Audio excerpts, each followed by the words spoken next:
وبوصل رسالة لنتنياهو والعدوين كمان. حسبي الله ونعم الوكيل عليكم، وراح نعلمكم الأدب زي ما انتوا كنتوا هلا بتخلونا نبرد وتهدموا بيوتنا.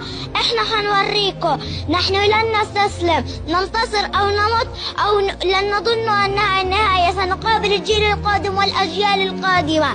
تقف معهم بريطانيا وايطاليا، تقف معهم قوة الارض. نحن يقف معنا الله الجبار الملك القدوس السلام الرحمن المؤمن القوي.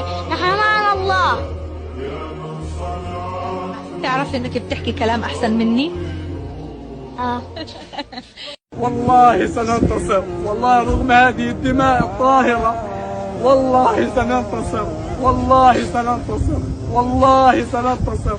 هذا إيماننا بالله وهذا قدرنا. الحمد لله. يا رب أنزل السكينة على قلوبنا، اللهم أنزل السكينة على قلوبنا. الحمد لله، الحمد لله. إنا لله وإنا إليه راجعون.